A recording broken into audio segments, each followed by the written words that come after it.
Hello दोस्तों, मैं आज आप लोगों को हिंदी व्याकरण में एक नया टॉपिक लेने वाला हूं जिसका नाम है वाक्य। ठीक है, वाक्य 9 से तो 9th क्लास से 12th क्लास तक ये टॉपिक आपके लिए महत्वपूर्ण है।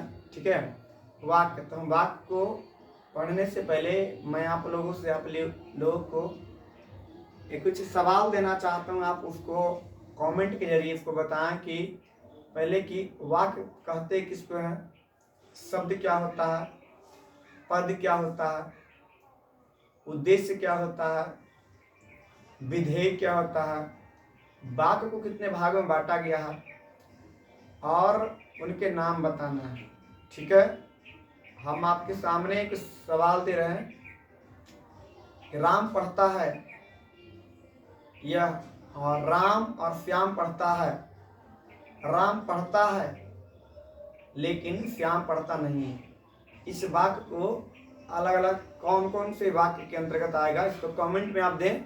देखिए, अगर आप लोग इस सवाल का जवाब दे पाने में समर्थ नहीं है तो आप समझ लीजिए कि आप बिल्कुल सही जगह पर वीडियो देख रहे हैं। ठीक है, आपको लोगों का बिल्कुल पूरा डाउट क्लियर हो जाएगा अगर आप लोगों ने ये मेरा क्लास देख लिया। मैं इसे 2 भागों में इस क्लास को बनाने वाला हूँ, नहीं तो ये वीडियो बहुत ज़्यादा लंबा हो जाएगा।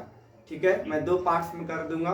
और अगर आपको इसका PDF चाहिए, इसका PDF मैं आपको अपने टेलीग्राम चैनल पर डाल दूंगा। ठीक है, जिसका लिंक वीडियो के नीचे दिया हुआ है।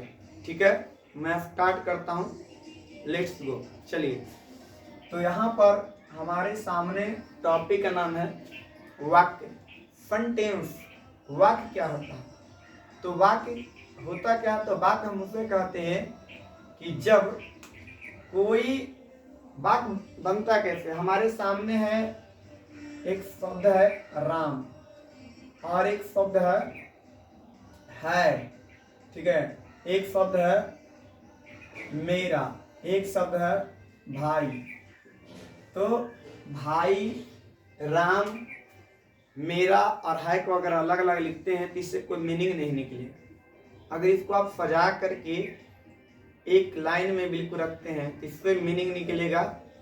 जैसे अगर हम इसे लिखते हैं इस तरह से, राम है भाई मेरा, ते राम है भाई मेरा, ये आपको सेंटेंस जैसा लग रहा होगा लेकिन अच्छा सेंटेंस नहीं लग रहा होगा। ठीक है, और एक हमने लिखा कि राम मेरा भाई है। तो राम मेरा भाई है, यह बिल्कुल सही है और ये वाक्य तो है लेकिन सार्थक वाक्य इसको हम नहीं कर सकते। तो वाक्य का मतलब ही होता है कि जब हम 2 या 2 से अधिक शब्दों को एक साथ सजा करके उससे कोई सार्थक अर्थ निकालते हैं तो उसी को वाक्य बोलते हैं। ठीक है, वाक्य क्या होता है? तो जब हम 2 या 2 से अधिक शब्दों को आपस में मिलाकर सार्थक अर्थ बनाते हैं तो इसी को वाक्य कहते हैं। चलिए, आइए, वाक्य को पढ़ने से पहले कुछ महत्वपूर्ण बिंदुओं पर बात करना लेना बिल्कुल जरूरी चीज है। जैसे हम एक बिंदु पर बात करने वाले हैं आप लोगों के, चलिए 1 सेकंड रुक जाइए, बस थोड़ा सा हम यहाँ पर बात करने वाले हैं। चलिए, अभी हम बात करने वाले हैं। आप लोगों ने वाक्य की परिभाषा तो समझ लिया होगा, वाक्य क्या होता है। अगर नहीं तो मैं इसका परिभाषा आप लोगों को लिखा देना चाहता हूँ। परिभाषा, ठीक है, क्या होता है? जब 2 या 2 से अधिक शब्द आपस में मिलकर सार्थक अर्थ बनाते हैं, उसे वाक्य कहते हैं। ठीक है। तो जब दो या दो से अधिक शब्द आपस में मिलकर सार्थक अर्थ बनाते हैं तो इसी को वाक्य कहते हैं। ठीक है, चलिए उदाहरण में के रूप में हम लोग बात करते हैं। जैसे राम घर जाता है, सीता पत्र लिखती है, सीता पत्र लिखती है, सीता गीता और मोहिनी दोस्त है। ठीक है, तो इसे हम लोग वाक्य कहते हैं। ठीक है, क्योंकि ये सब आपस में सार्थक अर्थ का क्या कर रहा है, निर्माण कर रहा है। चलिए अब हम आप लोग कुछ खास चीजों पर बात करवाने वाले हैं। हम लोग बात करेंगे उद्देश्य के बारे में। किसके बारे में, उद्देश्य के बारे में। तो क्या होता है, विधेय। ठीक है, उसके बाद इसके प्रकार। ठीक है, तो इसके प्रकार के बारे में हम लोग आगे बात करने वाले हैं। और एक और बात कर लेंगे हम लोग, आश्रित वाक्य और एक मुख्य वाक्य।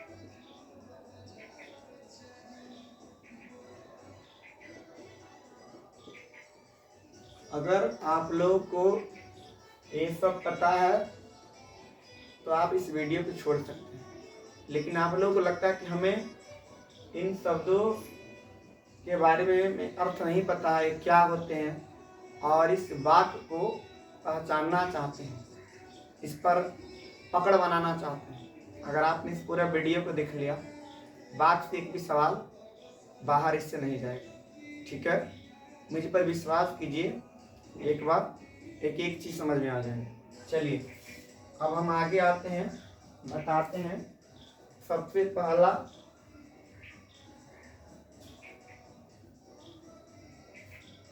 उद्देश्य।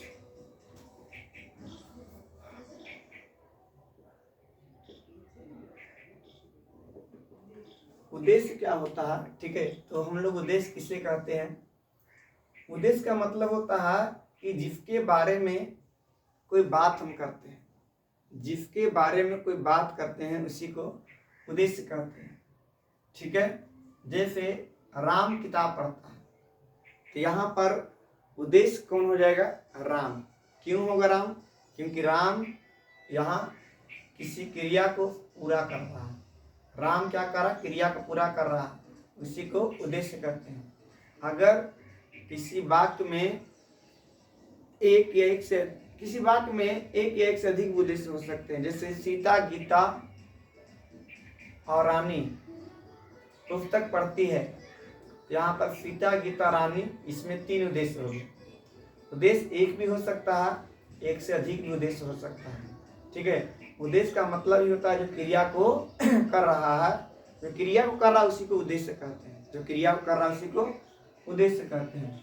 और एक बात आप लोगों को मैं बता दूं कि जो हमारा उद्देश्य होता है वह किसी वाक्य का एक कर्ता होता है, सब्जेक्ट होता है। चलिए जैसे हम उसके बारे में लिखते चलते हैं, क्लियर हो जाएगा। ये सब कुछ पॉइंट है। तो जिसके बारे में बात की जाती है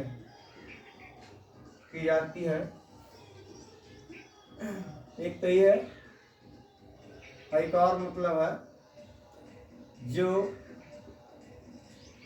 किसी काम को पूरा करता है, जो किसी काम को क्या करता है?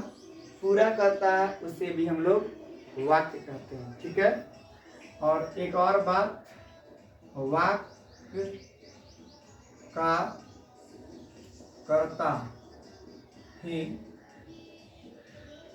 उद्देश्य होता है। वाक्य का कर्ता ही क्या होता है? उद्देश्य। उदाहरण के रूप में हम लोग बात करते हैं तो देखिए, हमने बोला कि राम किताब पढ़ता है, राम किताब पढ़ता है। इसमें जो राम है वो हमारा क्या है, उद्देश्य है। राम क्या उद्देश्य, हमने कहा सीता, गीता और रानी खेलती है। अगर हमें इस वाक्य में हमें बताना राम, गीता और रानी के बारे में, इस बात उद्देश्य जो है ये तीनों उद्देश्य है। इस वाक्य में तीन पर्सन उद्देश्य है, ठीक है। इसमें राम उद्देश्य है, इसमें सीता, गीता और रानी उद्देश्य है। इसमें क्योंकि इसमें खेलने का जो काम है वह तीन व्यक्तियों के द्वारा किया जा रहा है, इसलिए इसमें तीन उद्देश्य है, इसमें एक उद्देश्य है। तो उद्देश्य एक भी हो सकता है या एक से अधिक भी हो सकते हैं। चलिए अब आगे हम बात करने वाले हैं। चलिए आराम से रहिए, कोई दिक्कत नहीं, एक बात समझ में आप लोगों को आ जाएगा, ठीक है। अगर लगता है कि आप लोग इसे पीडीएफ को प्राप्त करने में किसी प्रकार की कठिनाई हो रही है तो मैं बोर्ड पर लिखते भी चलूँगा, आप स्क्रीन शॉट भी कर सकते हैं, ठीक है। चलिए अब हम बात करने वाले हैं विधेय को लेकर के। विधेय क्या होता है, ठीक है। विधेय क्या होता है, तो कर्ता के द्वारा या कर्ता के बारे में जो हम बात करते हैं या कर्ता के द्वारा जो किया जाता है इसी को विधेय कहते हैं। कर्ता के द्वारा जो किया जाता है इसी को क्या कहते हैं, विधेय कहते हैं। तो विधेय होता है, उदाहरण की अगर बात करें, जैसे सीता क्रिकेट खेलती है, सीता क्रिकेट खेलती है तो यहाँ इसमें उद्देश्य कौन है, तो सीता, क्योंकि क्रिया को पूरा कर रहा है कौन, सीता। और सीता क्या कर रही, क्रिकेट खेलती है, तो क्रिकेट खेलना क्या हो गया, क्रिकेट खेलना हो गया विधेय हो गया, ठीक है। तो इसी तरह से और भी हम लिख सकते हैं, कोई वाक्य लिख सकते हैं, जैसे मैं प्रतिदिन स्कूल जाता हूँ, मैं प्रतिदिन स्कूल जाता हूँ। तो इसमें मैं क्या मैं हो गया, मैं इसमें ये मैं क्या हो गया, तो मैं मेरा उद्देश्य है और मैं स्कूल जाता हूँ, स्कूल जाना क्या विधेय है, ठीक है। चलिए सब परिभाषा। तो विधेय क्या होता है, तो विधेय तो होता उद्देश्य के बारे में, उद्देश्य के बारे में जो कहा जाता है, जो कहा जाता है उसे विधेय कहते हैं, उसे विधेय कहते हैं, ठीक है। उद्देश्य के बारे में जो कहा जाता है उसको क्या कहते हैं, विधेय का। उद्देश्य के बारे में जो कहा जाता है उससे विधेय। साथ साथ आप भी थोड़ा अंतः क्रिया करने का प्रयास करें, ठीक है। सिर्फ देखे नहीं, देखने से केवल काम नहीं बनेगा, थोड़ा बोले तो थोड़ा सा लगेगा कि नहीं आप हमारे साथ भी हैं, ठीक है। चलिए और एक बात आप लोग को मैं बता दूं कि विधेय जो होता है वह किसी वाक्य का कर्म होता है, ऑब्जेक्ट होता है। पॉइंट भी लिख दीजिए। तो यहाँ से विधेय वाक्य का कर्म, अंग्रेजी में भी लिख दे रहे हैं ताकि कोई विद्यार्थी अगर अंग्रेजी माध्यम से हिंदी माध्यम में आया तो वह भी व्यक्ति चीजों को तुलनात्मक रूप से करके समझ सके। तो विधेय वाक्य का कर्म होता है, ठीक है। जैसे उदाहरण लेते हैं, उदाहरण के रूप में समझ सकते हैं कि राम क्रिकेट खेलता है, राम क्रिकेट खेलता है। इसमें हमारा जो उद्देश्य है, उद्देश्य कौन है, उद्देश्य है राम, क्योंकि खेलने का काम कौन कर रहा है, राम कर रहा है। और विधेय कौन है, विधेय है हमारा क्रिकेट खेलना, क्रिकेट खेलना, क्रिकेट खेलना, ठीक है। उस तरह से हम लिख सकते हैं और भी, राम, सीता और गीता पत्र लिखती है, पत्र लिखती है। तो यहाँ पर हमारा जो उद्देश्य हो जाएगा, उद्देश्य क्या हो जाएगा बताओ? तो उद्देश्य हो जाएगा राम सीता गीता हो जाएगा। इसमें मेरा उद्देश्य है, और इसमें विधेय हो गया, विधेय हो गया पत्र लिखना। पत्र जो लिखती है वो क्या है? विधेय। थोड़ा सा 1 सेकंड के लिए आप रुक जाइए।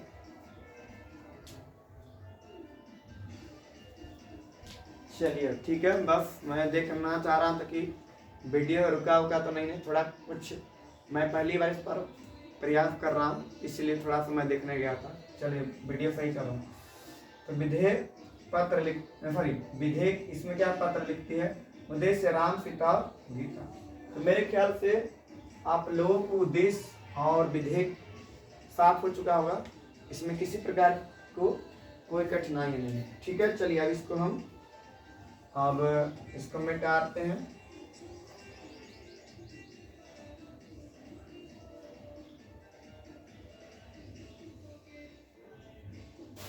ठीक है, आप लोगों को जो भी सवाल कोई पूछना है कमेंट एक बार जरूर करें। मैं आप लोगों का कमेंट वीडियो समाप्त हो जाने के बाद जरूर देखूंगा। ठीक है, इसमें लाइव ले पाना थोड़ा सा मुश्किल है, क्योंकि ऐसे थोड़ा सा ज़्यादा वक्त लग जाएगा।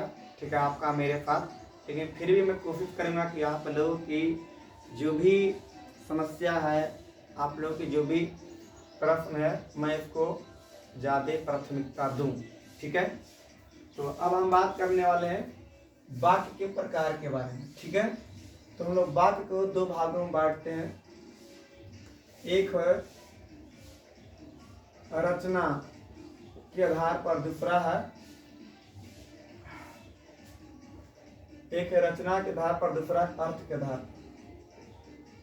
ठीक है, एक रचना या बनावट भी बोल सकते हैं, या व्युत्पत्ति जो भी है।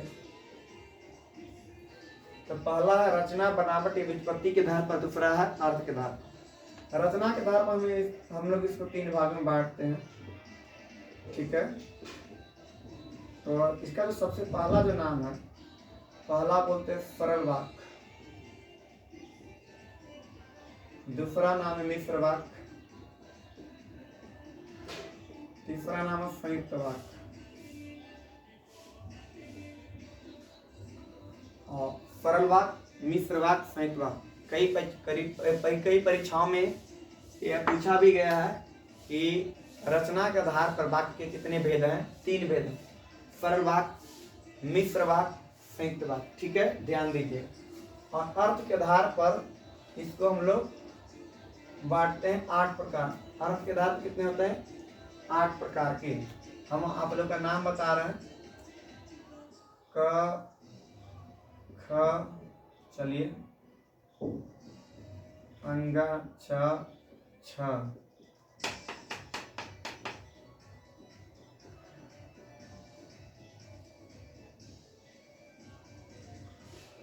सबसे पहला नाम है आज्ञावाचक, आज्ञावाचक, विधिवाचक, विधिवाचक। ठीक है, फिर उसके बाद विस्मयादि, विस्मयादि बोधक, विस्मयादि बोधक है। फिर उसके बाद है निषेधवाचक, निषेधवाचक। ठीक है, उसके बाद निषेधवाचक के बाद है संकेतवाचक, संदेहवाचक, प्रश्नवाचक। ठीक है, संकेतवाचक, संदेहवाचक हो गया, निषेधवाचक। हाँ, और एक और है इच्छावाचक। तो यही है अर्थ के आधार पर 8 भागों में बांटा गया। आप लोग थोड़ा विश्वास कीजिए, थोड़ा पेशेंस बनाइए थोड़ा सा। ठीक है, दिक्कत नहीं होगा। एक भी सवाल में टाइम दीजिएगा अगर आप मुझे, तो एक एक सवाल मैं फुल करवा दूंगा, बाकी से किसी को दिक्कत नहीं होगा। ठीक है, आज्ञावाचक, विधिवाचक, विस्मयादि बोधक, निषेधवाचक, संकेतवाचक, संदेहवाचक, प्रश्नवाचक, इच्छावाचक। ठीक है, यह है वाक्य का अर्थ के आधार पर भेद। ध्यान में रखिएगा, वाक्य का अर्थ के आधार पर 8 प्रकार के होता है भेद, और रचना के आधार पर 3 प्रकार, रचना के आधार पर 3 प्रकार। ठीक है, तो अब उसके बाद हम लोग सेकंड पार्ट बनाएंगे। वीडियो लंबा हो जाएगा, थोड़ा दिक्कत हो सकता है, आप लोग नए नए विद्यार्थी हैं, इस पार्ट को इतनी ही तक रखते हैं। ठीक है, चलिए।